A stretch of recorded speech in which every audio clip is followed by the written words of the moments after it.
ሰላም ጤና ይስጥልን አድማጭ ተመልካቾቻችን ሰኔ 8 2017 ዓ.ም ዕለታዊ መረጃዎችና ዘገባዎችን ይዤ መጥቻለሁ። መረጃና ዘገባዎችን እየተከታተላችሁ አብራችሁ እንድትቆዩ በአክብሮት ጋብዛለሁ። የተለያዩ መረጃዎችን ይዣለሁ። የግንባር መረጃዎችን እንደተለመደው የ24 ሰዓት የግንባር ሪፖርቶችን ይዣለሁ። ለዚህ ደግሞ ተዛማጅ የፖለቲካዊ፣ ዲፕሎማሲያዊ እንዲሁም ደግሞ ወታደራዊ መረጃዎችን ማካትቻለሁ። እነዚህ መረጃዎች እየተከታተላችሁ እስከ መጨረሻው አብራችሁ እንድትቆዩ በአክብሮት የምጋብዛችሁ ይሆናል። ፊልድ ማርሻል ብርሃኑ ጁላ እና ንግግሮቻቸው በሰራዊቱ ውስጥ የፈጠሩትን ቁጣ በተመለከተ ወታደራዊ የመረጃ ምንጮች ያደረሱኝ መረጃ በሰዓት ከምነግራችሁ መረጃዎች መካከል ይገኙበታል።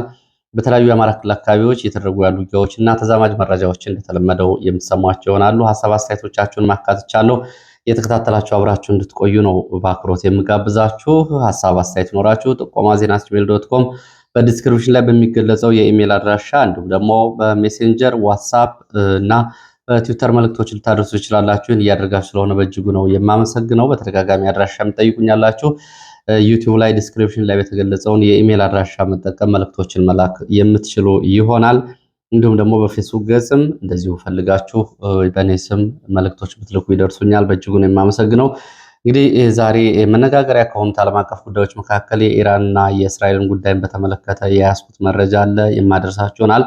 በዓለም አቀፍ ደረጃ መነጋገሪያ የሆነና ምናልባት መቶ በሚባል ደረጃ የዓለም ሚዲያዎችን ቀልብ የሳበው የእስራኤልና የኢራን በረቀቀ ቴክኖሎጂ የሚደረገው ጦርነት የዓለምን ቀልብ ስቧል። ከዚህ ጋር በተያያዘ ያስኳቸው መረጃዎች ላስቀድምና ወደ ሀገር ውስጥ መረጃዎች እመለሳለሁ። ያው እንግዲህ መነጋገር የሆኑ ጉዳዮች ስለሆኑ ነው።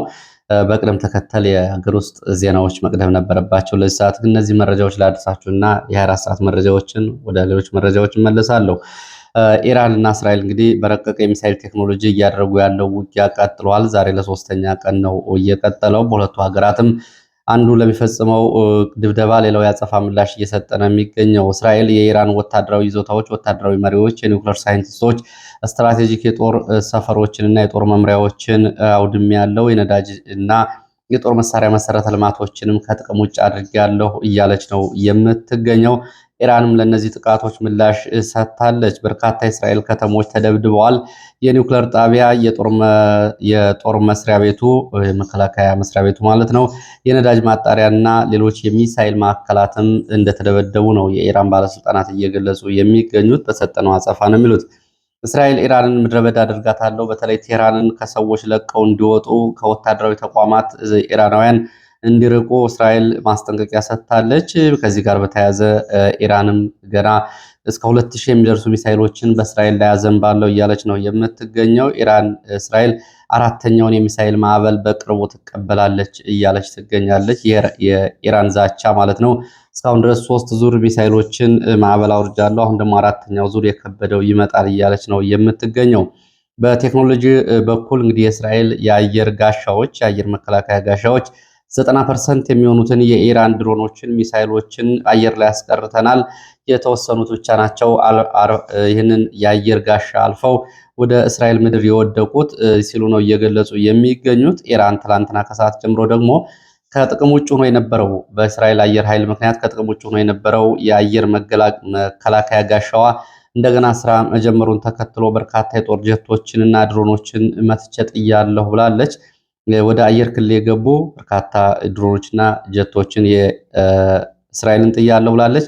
በኢራን በተደጋጋሚ ተመቶ የወደቀው አሜሪካ ሰራሹ ኤፍ35 እየተባለ የሚጠራው ጀት በኢራን በተደጋጋሚ በመመታቱና በኢራን ራዳር ውስጥ መግባቱን ተከትሎ በዓለም አቀፍ ደረጃ ዋጋው ቀንሷል ተብሏል። ይሄ ተዋጊ ጀት ኢራን ለዛሬ ከአሜሪካ ጋር የነበረውን ድርድርም አላደርግም ብላለች። የኒውክሌር ሂደቱን በተመለከተ ሊደረግ የነበረውን ድርድር ኢራን ዛሬ አላደርገውም ብላለች። 2000 ሚሳይሎችን ገና አስወነጭፋለሁ፣ እየተደበደብኩኝ የማደርገው ድርድር የለም በሚል ነው ኢራን ይህንን ድርድር ሰርዛለች የተባለው።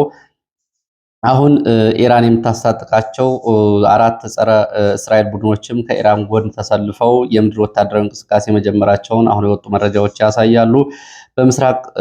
በምስራቅ እስራኤል በኩል እንግዲህ ለዘመናት እስራኤልን እየታገለ የሚገኘው የፍልስጤም ቡድን በኢራን የሚደገፈው አሁን ወደ እስራኤል ወታደራዊ እንቅስቃሴዎችን አድርጋለሁ ብሏል። በደቡብ በኩልም እንደዚሁ ሐማስ እንቅስቃሴዎችን እያደረገ ነው የሚገኘው። በሰሜን እስራኤል በኩል የሂዝቦላህ ቡድንም እንደዚሁ ኢራን የአየር ጥቃቶች ጋር በተያያዘ የምድር ጥቃቶችንም በእስራኤል ላይ ፈጽማለሁ እያለ ይገኛል። ከየመን የሚገኙ በኢራን የሚደገፉ የሁቱ አማጽያንም እንደዚሁ የኢራን ሰራሽ ሚሳይሎችን ወደ እስራኤል እያስወነጨፉና ትላንትና በነበረው የምሽቱ ጥቃት ከኢራን ጋር በመተባበር በእስራኤል ላይ ድብደባ እንደፈጸሙ እየገለጹ ነው የሚገኙት።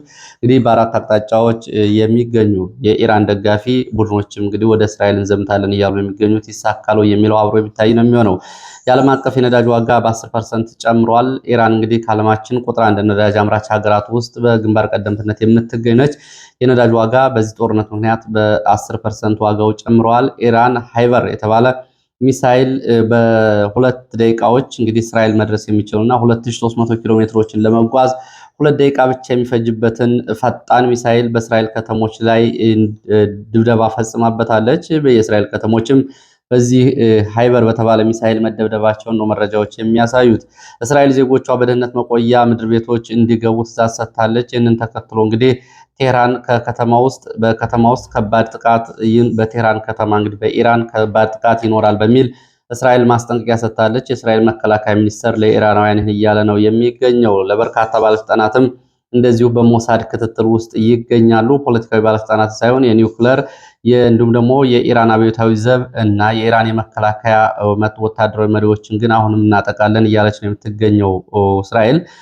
ከዚህ አንጻር ዓለም እንደዚሁ የኃይል አስተላለፍ ይዞ ነው አስተያየት እየሰጠ የሚገኘው። ሩሲያ፣ ቱርክ፣ ሳውዲ አረቢያ የእስራኤል ድርጊትን አውግዘዋል። በኢራን ሉዓላዊነት ላይ ነው ጥቃት እየፈጸሙ ያሉት ብለዋል። በአንጻሩ ደግሞ ተጽዕኖ ፈጣሪዎቹ የዓለማችን ሀገራት እና አሜሪካ እና እንግሊዝና እና ፈረንሳይ እስራኤል እየፈጸመች ያለችውን ድብደባ እያበረታቱ ነው የሚገኙት። እንግሊዝና አሜሪካ በእስራኤል ላይ ለሚፈጸመው የሚሳይል ጥቃት መከላከያ የአየር ኃይልም እንደዚሁ ልከዋል የሚሉ መረጃዎች እየወጡ ነው። በተደጋጋሚ አሜሪካ ብታስተባብልም ፈረንሳይ ከእስራኤል ጎን ቆማለሁ እያለች ነው የምትገኘው። ኢራን በቀጥታ እነዚህ ሀገራት በውጊያው የሚሳተፉ ከሆነ የጦር ሰፈሮቻቸውን በሚሳይል እደበድባለሁ እያለች ነው እየዛተች የምትገኘው። ሁኔታው በዚህ ነው የሚገኘው። እንግዲህ የሁለቱ ሀገራት ሁኔታ በዚህ ይገኛል። የ24 ሰዓት መረጃዎች እነዚህ ነው። በሲቪሊያንን ሞትን በተመለከተም እንግዲህ በእስራኤል በኩል እስካሁን ድረስ ከ250 በላይ ሰዎች ሲቆስሉ 13 ሰዎች ህይወታቸው አልፏል ተብሏል። በኢራን በኩልም እንደዚሁ 890 ሰዎች ቆስለዋል። እስከ 100 የሚደርሱ ሰዎች ህይወታቸው አልፏል። ከነዚህ ውስጥ ደግሞ 20 የሚሆኑት ህፃናት ናቸው። ወደ 18 የሚደርሱት ደግሞ የወታደራዊ መሪዎች፣ የኒውክሌር ጠበብቶች እና የፊዚክስ እንዲሁም ደግሞ ኢራን አሉኝ የምትላቸው ወታደራዊ እና መሪዎችና ሳይንቲስቶች ናቸው ጉዳት የደረሰባቸው። ተጨማሪ መረጃዎችን እንግዲህ ከዚህ አንጻር በሌላ የመረጃ ሰዓት ይዤ የምመለስ ይሆናል። ወደ ሀገር ውስጥ መረጃዎች ከመሄዴ በፊት አስተያየቶቻችሁን ላድረስ። ከሀገር ውስጥ መረጃዎች በፊት እንግዲህ ከማድረሳቸው 4 አስተያየቶች መካከል የመጀመሪያው በጠቅላይ ሚኒስትር ጽሕፈት ቤት በኩል ወደ ውጭ ትምህርት ለመሄድና ለሌሎች ዓለም አቀፍ ጉዞዎች ጥያቄ ያቀረቡ ሰዎች በአስቸኳይ ደብዳቤ ምላሽ እየተሰጠን አይደለም በሚል ቅሬታ እያቀረቡ ነው የሚገኘው። የጊዜ መርሃ ግብር እንዲያልፍብን እየተደረገ ከዓለም አቀፍ ውድድር ጠቅላይ ሚኒስትር ጽሕፈት ቤት አፋጣኝ ምላሽ ባለመስጠቱ ተስተጓጉለናል። በአንድ ቀን ማለቅ የሚገባቸው ጉዳዮች 1 ወርና ከዛ በላይ እየፈጁ ነው የሚል ቅሬታዎችን አቅርበዋል። እንግዲህ ይህንን ምላሽ እንዲሰጡ ጠቅላይ ሚኒስትር ጽሕፈት ቤት ያሉ ሰዎች ይሄው መረጃው ተላልፏል። ሌላው በመከላከያ ውስጥ በተለይ በሰው ሀብት መምሪያ ውስጥ እየተፈጸመ ያለውን ጉዳይ በተመለከተ የደረሰ ጥቆማ ነው። እንደ ሙሉ መረጃ ሊወሰድ ይችላል። ከመከላከያ ሰው ሀብት መምሪያ እስከ ክፍለ ጦር የሰው ሀብት አስተዳደር ድረስ የሚሰራ ዝርፊያና የገንዘብ ብክነት በቀላሉ የሚታይ አይደለም ይላሉ የመረጃ ምንጩ። በህይወት የሌሉ ከሰራዊቱ የከዱ የመከላከያ አባላት ደሞዝ፣ ቀለብ፣ ሎጂስቲክ፣ አልባሳት በስማቸው እየተፈረመ እየወጣ ይገኛል። ለአንድ ዓመት ያክል እንግዲህ በዚህ ጦርነት ውስጥ ከድተው ወይም ደግሞ በውጊያ ሙተው እስካሁን ድረስ ደሞዛቸው እየወጣ የወታደራዊ መሪዎቹ በዚህ ገንዘብ የተለያዩ የሚፈልጉትን ጉዳይ እያደረጉበት ነው። በቅርቡ 17% የሰው ኃይሉን ያጣ አንድ ክፍለ ጦር ይላሉ የመረጃ ምንጩ። አንድ ክፍለ ጦር ሙሉ አባላቱ ሙሉ የሰው ኃይሉ እንዳሉ ተደርጎ ደሞዙን፣ አልባሳቱን፣ ወታደራዊ ቁሳቁስ፣ ስንቅና ትጥቆችን ወጭ ያደርጋል። በዚህም እንግዲህ የወታደራዊ አዛዦቹ የሰራዊቱ አዛዦች ይህንን ዝርፊያ እየፈጸሙ ይገኛሉ። ይህንን ጉዳይ በተመለከተ ወደፊት በስምና በተጨማሪ ማስረጃዎች የማደርስ ይሆናል ብለዋል። ጥቆማ የሰጡኝ አመሰግናለሁ። ሌላው እንደዚሁ በኢትዮጵያ ኦርቶዶክስ ተዋሕዶ ቤተክርስቲያን በሸገር ከተማ ሀገረ ስብከት ያለውን ብልሹ አሰራር በተመለከተ እንደዚሁ የመረጃ ምንጮች ጥቆማ ሰጥተዋል። የእግዚአብሔር ቤት አይመስልም፣ የፖለቲካና ዘረኝነት የተንሰራፋበት ነው። ለእግዚአብሔርም ለሰውም የሚያሳዝን ድርጊት ነው እየተፈጸመ የሚገኘው። ይሄ ችግር እንግዲህ በቤተክርስቲያኗ በተለይ ሸገር ተብሎ በተቋቋመው ሀገረ ስብከት ውስጥ እየታየ ያለ ችግር ነው። ዝርዝር መረጃዎችን ወደፊት እናደርሳለን ብለዋል።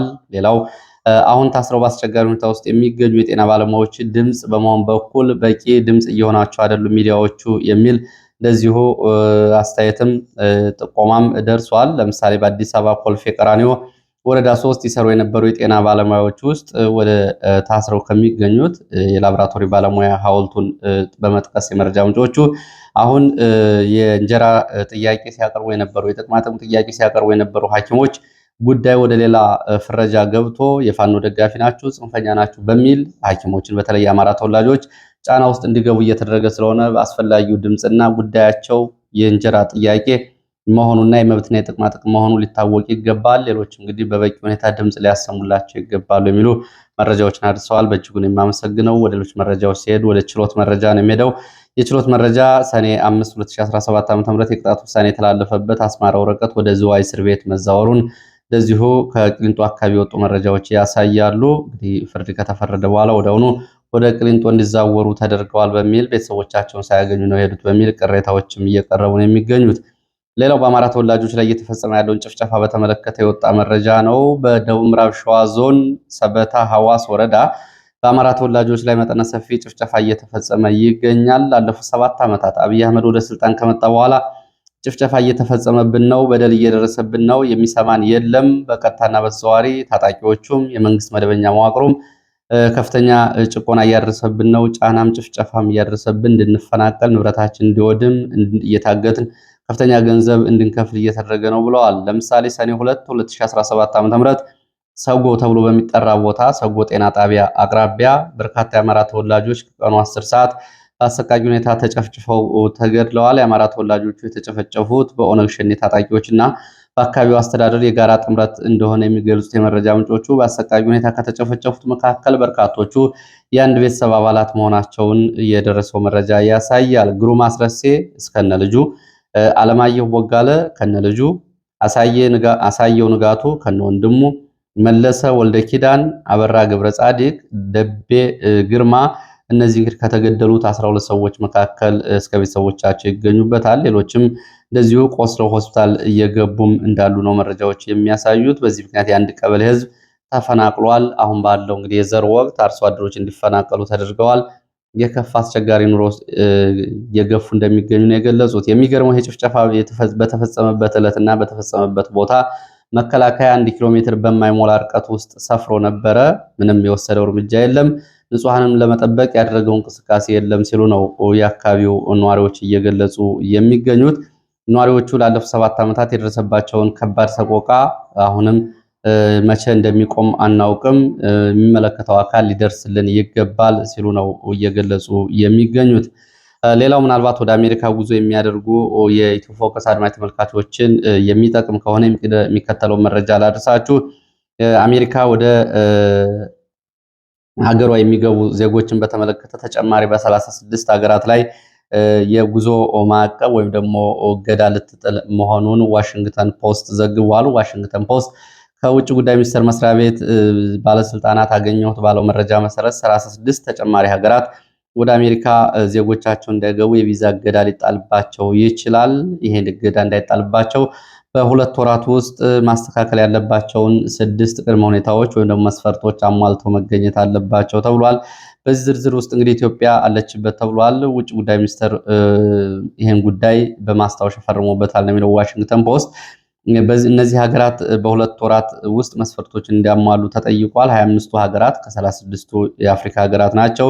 ሌሎቹ የኤዥያ የላቲንና የካሪቢያን አካባቢ ሀገራት ናቸው። እንግዲህ ኢትዮጵያ በዚህ ውስጥ ስሟ ተካቷል ነው የተባለው። ከአሁን ቀደም ብሎ ኤርትራን ጨምሮ በርካታ ሀገራት የጉዞ እገዳ ተጥሎባቸዋል። አሁን ደግሞ 36 ሀገራት ተጨማሪ ይጣልባቸዋል ነው የተባለው።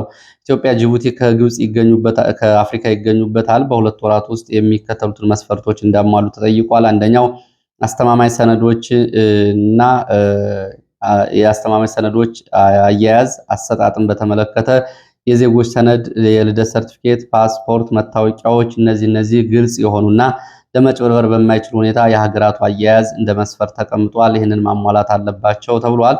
ሁለተኛው የመንግስት አስተዳደር ግልጸኝነት ነው። የሙስና ቁጥጥሩን በአግባቡ ግልጽ አድርጎ የሚቆጣጠር መንግስት መሆን አለበት። ዜጎች ወደ ሀገሬ እንዲገቡ ላለች አሜሪካ የማይሆን ከሆነ እንግዲህ የጉዞ እገዳ ጥላለሁ እያለች ነው። እንደ ኢትዮጵያ ያሉ ሀገራት ደግሞ በርካታ ባለስልጣናት በሙስና ውስጥ ተዘፍቀው ነው የሚገኙት። ሌላው የቪዛ ጊዜያቸውን የሚያጠናቅቁ ዜጎቻቸው በአሜሪካ ከተሰጠው ጊዜ በላይ እንዳይቆዩ የሚያደርጉ ከሆኑ ሀገራትና ይህን የሚቆጣጠሩ ከሆነ እንግዲህ እገዳ አይጣልባቸውም፣ ካልሆነ ግን እገዳ ይጣልባቸዋል ተብሏል። የዜግነት አሰጣጥ ሂደትን በተመለከተ በተለይ በኢንቨስትመንት በገንዘብ ዜግነትን እየገዙ የሀገራት ዜጎች የሚሆኑ ከሆኑ ይሄ ለአሜሪካ ብሔራዊ ስጋት ችግር ስለሚሆን ከዚህ ጋር በተያያዘ ግልጽ የሆነ አሰራርን መከተል አለባቸው ሀገራቱ ብለዋል። ሌላው ጸረ አሜሪካዊና ጸረ ሴማዊ አመለካከትና እንቅስቃሴ በአሜሪካ ውስጥ የሚያደርጉ ሀገራት ዜጎች አሉ። እነዚህ ድርጊታቸውን እንዲያስተካክሉና በዚህ የሚንቀሳቀሱ ዜጎች ላይ እርምጃ ለመውሰድ ሀገራቱ ተባባሪ ሆነው እንዲገኙ። ሌላው የሶስተኛ ሀገራት ዜግነትን መቀበል የሚችሉ መሆን አለባቸው ተብሏል። ይህ እንዲያስተካክሉ በሁለት ወራት ለምሳሌ ከአሜሪካ የሚባረሩ ዜጎች ካሉ እንዲቀበሉ እነዚህ ሀገራት በዚህ መስፈርት ውስጥ ተካቷል። እነዚህ መስፈርቶች ካልተሟሉ ኢትዮጵያ ለአሜሪካ የጉዞ እገዳ ይጣልባታል ተብሏል። አምነስቲ ኢንተርናሽናል፣ ሌሎች ዓለም አቀፍ ድርጅቶች ደግሞ ጉዳዩን እያወገዙት ነው የሚገኙት። ይሄ ግልጽ የሆነ የሰብአዊ መብት ጥሰት ነው። በተለይ የደህንነት ችግር ገጥሟቸው ወደ አሜሪካ የሚሰደዱ ስደተኞችን መብት በእጅጉ የሚገድብ ነው። ዘረኝነትና የሰብአዊ መብት ጥሰቶችን የሚያበረታታ ነው። ስለዚህ አሜሪካ ይህንን ሕግ በአስቸኳይ እንድታስተካክል አምነስቲ ጠይቋል። ዓለም አቀፍ ስምምነቶችንም የሚጥስ ነው። ከዚህ በፊት አሜሪካ በሙስሊም ሀገራት ላይ ጥላው የነበረውን ጉዳይ በተመለከተ በማንሳት አምነስቲ አሁንም አሜሪካ ከዚህ ድርጊቷ እንድትቆጠብ ለአሜሪካዊ ብሔራዊ ስጋት ያልሆኑ አካላት ጭምር በዚህ ውሳኔ ተጎጂ መሆን የለባቸውም። ግልጽ የሆነ የሰብአዊ መብት ጥሰት ነው። ስደተኞችን ቤተሰቦቻቸውን የሚነጣጥል የስደተኞችን ደህንነት ደግሞ ወደ አሜሪካ እንዳይገቡና ህይወታቸውን እንዳያሰነብቱ የሚያደርግ የሰብአዊ መብት ጥሰት ነው ሲል አምነስቲ ኢንተርናሽናል ይህንን ወቅሷል። ሌላው መረጃችን ወደ ግንባር መረጃዎች የሚወስደን ነው። ከግንባር መረጃዎች መካከል እንግዲህ በተለይ ወደ ምስራቅ ጎጃም፣ ምዕራብ ጎጃም አካባቢ የሚያቆዩ መረጃዎች አሉ። ከዛ በፊት ወደ ሰሜን ወሎ አለማጣ የሚወስደን መረጃ ላስቀድም። በሰሜን ወሎ አለማጣ ከተማ ምድረገነት ትምህርት ቤት የወጡ የህወሓት ታጣቂዎች ምሽቱን ሰላማዊ ሰዎችን ሲደበድቡ አድረዋል። በርካቶችንም አግተው ወስደዋል። የምክር ቤት ምስረታ በሚል ዛሬ በትምህርት ቤት ስብሰባ ተሰብስበዋል ነው የተባለው። እንግዲህ ይህንን ስብሰባ በተመለከተ የኮማንድ ፖስቱም የአካባቢ ነዋሪዎችም እንዲሁም ደግሞ ህወሓት በምርጫ ቦርድ መሰረዙንና ምክር ቤት የማቋቋም ወይም ደግሞ ካሁን በፊት ተመርጨበታለሁ የሚለውን አሰራር የማስቀጠል መብት የለውም በሚል እየተቃወሟቸው ቢገኙም ታጣቂዎቹ ግን ምክር ቤት እናቋቁማለን ባለማጣ በሚል ስብሰባ እያደረጉ ነው ተብሏል። ይህንን ጉዳይ በተመለከተ የራያ ወሎ አማራ ማንነት አስመላሽ ኮሚቴና የአካባቢው ሰዎች ጉዳዩን እየተከታተሉ ነው፣ መግለጫ እንደሚሰጡበት ነው የገለጹት። ወደ ምስራቅ ጎጃም ባሶ ሊበን ስንሄድ ባሶ ሊበን፣ ሴጎና ደጀት ተብሎ በሚጠሩ አካባቢዎች ለሁለት ቀናት የዘለቀ ውጊያ ተደርጓል። በውጊያው ከፍተኛ ሰብአዊ፣ ቁሳዊ፣ ወታደራዊ ኪሳራ ደርሷል ተብሏል። ቁጥራቸው በውል ያልታወቁ የመንግስት ወታደሮች ሙትና ቁስለኛ ሆነዋል። በርካታ ቁስለኞች ወደ ሕክምና ተቋማት መግባታቸውንም የዓይን እማኞች ይገልጻሉ። በተከታታይ በተተኮሱ የቡድን መሳሪያዎችና ከባድ መሳሪያዎች በአካባቢው በሚገኙ መኖሪያ መንደሮች ላይ ጉዳት ደርሷል። የአርሶ አደሮች ንብረት ተቃጥሏል። የቁም እንስሳትም እንደዚሁ ጉዳት ደርሶባቸዋል። በሰዎች ላይ የደረሰ ጉዳት የለም ነው የተባለው። ወንበርማ ወደ ጓጉሳ ወረዳ አንበርና ላሊበላ ተብሎ በሚጠሩ አካባቢዎችም እንደዚሁ ብርቱ ውጊያ ተደርጓል። ለቀናት በዘለቀው ውጊያ ከፍተኛ ሰብአዊ፣ ቁሳዊ፣ ወታደራዊ ጉዳት ደርሷል ብለዋል። እስከ ምሽት ድረስ በቀጠሉት ውጊያዎች በትንሹ 30 የሚደርሱ የሚሊሻ የአድማ ብተናና የመከላከያ አባላት ሙትና ቁስለኛ ሆነዋል። በፋኖ በኩልም እንደዚሁ ቁጥራቸው ጥቂት ቢሆንም ሁለት እንደዚሁ ጉዳቶች ተመዝግበዋል ተብሏል። በንጹሃን ላይ የደረሰው ጉዳት አልታወቀም። በዚህ ውጊያ እንግዲህ ለሁለት ቀናት በዘለቀው ውጊያ የመንግስት ወታደሮች አካባቢዎቹን ለቀው በተለይ ላሊበላና አንበር ተብሎ የሚጠሩትን አካባቢዎች ለቀው ወጥተዋል ነው የተባለው። በእነዚህ አካባቢዎች ነበር ውጊያ ሲደረግ የነበረው። ሌላው የደፈጣ ጥቃት የተፈጸመበት ነው። በዚሁ አዊ ዞን አዲስ ቅዳም ወደ ዳንግላ መንገድ አሸዋ ቀበሌ ተብሎ የሚጠራው አካባቢ የኬላ ጥበቃና እንዲሁም ደግሞ የአካባቢ ቁጥጥር ላይና አሰሳ ቅኝት በነበሩ የመንግስት ወታደሮች በተፈጸመ ድንገተኛ ጥቃት ጉዳቶች ደርሰዋል። በደፈጣ ጥቃቱ ከፍተኛ ጉዳት ደርሷል። በደፈጣ ጥቃቱ በትንሹ 15 የመንግስት ወታደሮች ሙትና ቁስለኛ ሆነዋል። ይሄ የደፈጣ ጥቃት ላይ አንድ የሻምበል መሪ ወታደራዊ አዛዥም ይገኝበታል ብለዋል። እሱና ሹፌሩ ቆስለው ሆስፒታል እንደገቡ ነው የመረጃ ምንጮቹ እየገለጹት። ይህንን ተከትሎ ኬላውን ለቀው የመንግስት ወታደሮች ሂደው ነበር። አመሻሹን ግን ኃይል ጨምረው መጥተው አካባቢውን መልሰው ይዘዋል ብለዋል። ምስራቅ ጎጃም እነማይ፣ ቢቸና፣ ወይራ፣ ጠልማ በተባሉ ቦታዎች እንደዚሁ የደፈጣ ጥቃቶች ተፈጽመዋል። የግንባር ውጊያዎችም ተደርገዋል።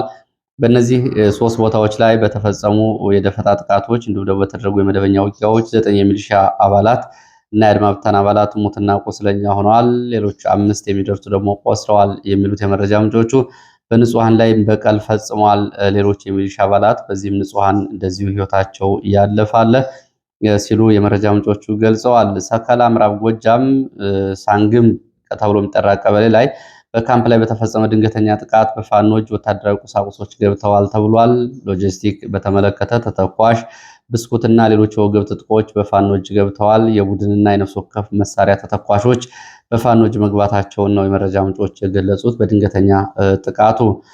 ሌላው እንግዲህ ፊልድ ማርሻል ብርሃኑ ጁላን በተመለከተ የደረሰ መረጃ አለ። እሱን አስከትላለሁ። ከዛ በፊት ፖለቲካዊ መረጃዎችን ላድርስ። ኢህአፓ፣ ህብር ኢትዮጵያ፣ አንድነት መድረክ፣ ወላይታ ብሔራዊ ንቅናቄ፣ ኦፊኮ እና ሌሎች የኦሮሞ ድርጅቶች በጋራ በሰጡት መግለጫ ቀጣዩ 7ኛው ዙር ምርጫ ነፃ ገለልተኛ ሊሆን አይችልም ብለዋል። ይህንን ለማድረግም አስቻይ ሁኔታዎች የሉም በሚል መግለጫ አውጥተዋል። የብልጽግና አሸናፊነት ቀድሞ የታየበትና ቀድሞ የተረጋገጠበት የሚታወቅበት ሁኔታ ነው ያለው። በጦርነት ውስጥ የሚደረግ ምርጫ መዘዙና ጣጣው እጅግ አደገኛ ነው ሲሉ ፓርቲዎቹ በጋራ በሰጡት መግለጫ ገልጸዋል። ምርጫ ቦርድን በተመለከተ እንደዚሁ የተቋሙን ገለልተኝነት የተቋሙ የቦርድ መሪዎችን ሹመትን በተመለከተም እንደዚሁ በመግለጫቸው ምርጫ ቦርድ የቦርድ ተሿሚዎች የሹመት ሂደቱ ተቀባይነት የሌለው ገለልተኛ ያልሆነ የአብይ አህመድን ፍላጎት ተከትሎ የተፈጸመና ገለልተኝነት የጎደለው ነው በሚል ተችተዋል። ምክክር ኮሚሽኑን በተመለከተ ምክክር ኮሚሽኑ ችግሮችን ከመቀበል ይልቅ ጥያቄ ያቀረቡትን እየገፋ እያገለለ የሚገኝ የተሰጠውን ጊዜ ገደብ ተጠቅሞ ስራዎችን ማከናወን ያልቻለ በሚል በተደጋጋሚ በምክክር ኮሚሽኑ ላይ የሚቀርቡትንም ትችቶች እንደዚሁ አቅርበዋል። ሌላው ፊልድ ማርሻል ብርሃኑ ጁላን በተመለከተ የፊልድ ማርሻል ብርሃኑን ጁላን ንግግር መስመራዊ መኮንኖችን አስቆጥቷል፣ ትችትም አቅርበውበታል ብለዋል። ይሄ በተመለከተ እንግዲህ መሬት ላይ ካለው እውነታ የራቀ ተራ የፕሮፓጋንዳ ወሬ ነው በሚል አንድ በጡረታ ላይ የሚገኙ የኢትዮ ፎከስ ወታደራዊ የመረጃ ምንጭ በዘመቻ ላይ እና በግንባር ውጊያ ላይ የሚገኙ ባልደረቦቻቸው ያገኙትን መረጃ እንደዚሁ አጋርተዋል። መረጃው የሚከተለው ነው።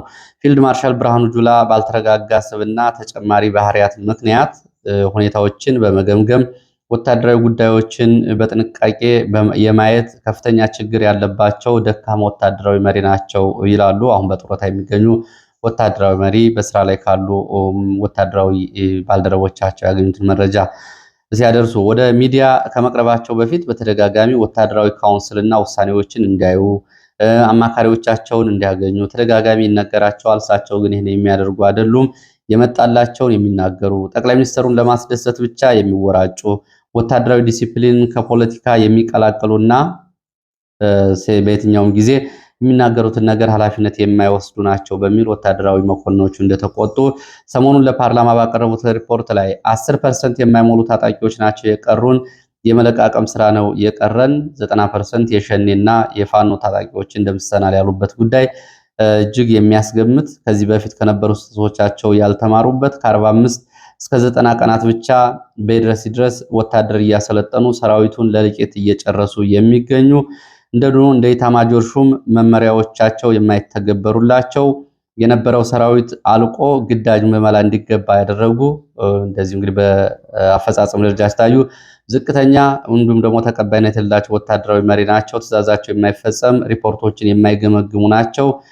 በሶስት ስርዓቶች እንግዲህ በደርግም በህወሓት ኢህአዴግ ዘመንም አሁንም ለታማኝነታቸውን ለማረጋገጥ ብቻ ግዙፍ ተቋማትን ለመምራት የበቁ ሆኖም ግን ተቋሙን የማይመጥኑ የሰራዊቱን ሁኔታ ለአብይ አህመድ የፖለቲካ ጉዳይ እያቀረቡ እውነታውን መናገርና ለጠቅላይ ሚኒስትሩ በተደጋጋሚ እውነቱን ከማስረዳት ይልቅ የጠቅላይ ሚኒስትሩ ፍላጎት ብቻ የሚፈጽሙ ናቸው። ሰሞኑን ለፓርላማ ቀርበውን በነበረበት ሁኔታ ከጦርነት ባለፈ ይህንን አሁን ያለውን አጠቃላይ ችግር ለመፍታት ዘላቂ መፍትሄ እንዲመጣ ለፓርላማ አባላት ጉዳዩን ማስረዳት ሲገባቸው የብልጽግና ሪፖርትን አቅርበው የብልጽግና አለቆቻቸውን ለማስደሰት የሰራዊቱን አመራሮች ያሳዘነ የሰራዊቱን መስዋዕትነት የሚጨምርና የእርስ በርስ ጦርነትን በንጹሃን ላይ የሚደርሰውን ምልክት የሚያባብስ ሪፖርት አቅርበው ተመልሰዋል። ፊልድ ማርሻሉ ግዙፍ ቢዝነስ ውስጥ መግባታቸውንም እንደዚሁ እንግዲህ ወታደራዊ የመረጃ ምንጩ ገልጸዋል። ይህ እንግዲህ የፊልድ ማርሻል ብርሃኑ ጁላ ንግግር በወታደራዊ መሪዎችና ውጊያ ላይ ባሉ መኮንኖች የፈጠረውን ተጽዕኖ በተመለከተ እንደወረደ መረጃውን ያደረሱኝ የመረጃ ምንጭ እንግዲህ ወታደራዊ ጉዳዮችን የሚከታተሉ ናቸው። ወደ ሌሎች መረጃዎች ስቀጥል የኤርትራን የተመለከተ እንግዲህ ኤርትራ የባህር በር ግዛቷን ሉዓላዊነቷን አሳልፋ እንደማትሰጥና ይህንን ለጨረታ እንደማታቀርብ ነው እየገለጸች የምትገኘው። ይህንን የተመለከቱ የብልጽግና ባለስልጣናትና የብልጽግና ተሳዳቢዎች ግን በዚህ አቋሟ ግራ ተጋብተዋል። በኤርትራ ላይም የማያባራ ስድብ እያወረዱ ነው የሚገኙት የብልጽግና ተሳዳቢዎች ግራ ተጋብተዋል። ከመሰረታዊ እሳቤ ከዲፕሎማሲያዊ የግንኙነት መርሆች ከዓለም አቀፍ ሕግጋትና ስምምነቶች ማዕቀፎች ያፈነገጡ ባለስልጣናት የብልጽግና ባለስልጣናት ተሳዳቢዎች ግራ ተጋብተው ኤርትራን ሉዓላዊነቷን ሲዳፈሩ ይታያሉ ሲሉ እንግዲህ የኤርትራ የማስታወቂያ ሚኒስቴር በትዊተር ገጻቸው ላይ ካሰፈሩት ላይ ለማየት ተችሏል። በተደጋጋሚ እንግዲህ በጠቅላይ ሚኒስትር አብይ አህመድ እስከነ ፊልድ ማርሻል ብርሃኑ ጁላ እነ ጀነራል አበባው ታደሰ እስከ መከላከያ ሚኒስትሯ ድረስ ኤርትራን በተመለከተ ሰሞኑን እየተሰጡ ያሉ ጉዳዮችን በተመለከተ የተሰጠ ምላሽ ነው። ኤርትራም እንግዲህ በትላንቱ የመረጃ ጊዜያችን አሰብና አካባቢዎቹ ላይ ጸረ ድሮን መሳሪያዎችን እየተከለች መሆኗን የሚገልጹ መረጃዎች ናቸው ያሉት። አሁንም እንግዲህ በዚህ በኤርትራ አቋም ምክንያት ግራ የተጋቡ ብልጽግናዎች ኤርትራን እየሰደቡ ነው ብለዋል የኤርትራ ማስታወቂያ ሚኒስትር የማነ ገብረ መስቀል። ሌላው የአፍሪካ ቀንድን በተመለከተ ሶማሌላንድ እውቅና ሊሰጣት ነው ተብሏል። የድንጋጌ ረቂቅ ሰነድም ቀርቧል።